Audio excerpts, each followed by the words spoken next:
স্বাগতম বন্ধুরা। আজ আমরা কথা বলব এমন একটি বই নিয়ে যা আপনাকে ধনী হওয়ার পথটা একেবারে নতুনভাবে চিন্তা করতে শেখাবে। বইটির নাম দ্য মিলিয়নিয়ার নেক্সট ডোর। হ্যাঁ, ঠিকই ধরেছেন। এই বইয়ের লেখক থমাস স্ট্যানলি আর উইলিয়াম ড্যাঙ্কো দীর্ঘদিন গবেষণা করেছেন এবং খুঁজে পেয়েছেন আসল কোটিপতিরা আসলে খুব সাধারণ মানুষ, আমাদের আশেপাশেই থাকে। একদম। আমরা অনেক সময় ভাবি ধনী মানেই বড়বাড়ি, দামি গাড়ি আর ব্র্যান্ডের পোশাক। কিন্তু বইটি বলছে সত্যিকারের ধনীরা বরং এসব নিয়ে একেবারেই মাথা ঘামান না। তাহলে তারা আসলে কিভাবে ধনী হল?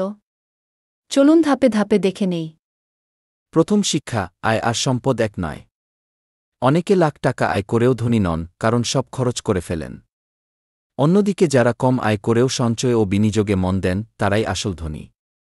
দ্বিতীয় শিক্ষা, মিতব্যয়িতা। আসল কোটিপতিরা নিজেদের আড়ম্বরপূর্ণভাবে উপস্থাপন করেন না। তারা সাধারণ পোশাক পরে, প্রায় পুরনো গাড়ি চালান, কিন্তু তাদের ব্যাংক অ্যাকাউন্টে থাকে অগাধ সঞ্চয়। তৃতীয় শিক্ষা, দীর্ঘমেয়াদী পরিকল্পনা। তারা প্রতিটি খরচের আগে ভাবে এটা ভবিষ্যতের জন্য কতটা লাভজনক, আর তারা সবসময় বিনিয়োগকে অগ্রাধিকার দেয়। চতুর্থ শিক্ষা, নিজস্ব আয়ের পথ। অনেক কোটিপতি উদ্যোক্তা, তারা নিজেদের ব্যবসা চালান অথবা বিশেষ দক্ষতার মাধ্যমে বাড়তি আয় করেন। আর সবচেয়ে গুরুত্বপূর্ণ শিক্ষা, আর্থিক স্বাধীনতা।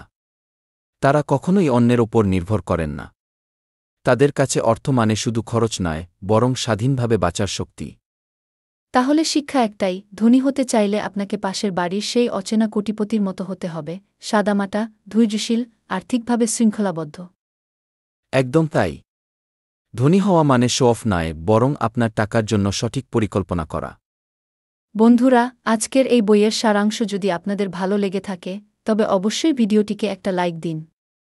আর হ্যাঁ, আমাদের চ্যানেল সাবস্ক্রাইব করতে ভুলবেন না, কারণ আমরা নিয়মিত এমন বই ও অর্থনৈতিক শিক্ষা নিয়ে নতুন নতুন কন্টেন্ট নিয়ে আসি। শুধু তাই নয়, কমেন্টে লিখে জানান পরবর্তী ভিডিওতে কোনো বইয়ের সারাংশ শুনতে চান। তাহলে আজ এ পর্যন্তই। মনে রাখবেন, আসল কোটিপতি আপনার পাশেই থাকে, আর হয়তো আপনিই হতে পারেন পরের জন।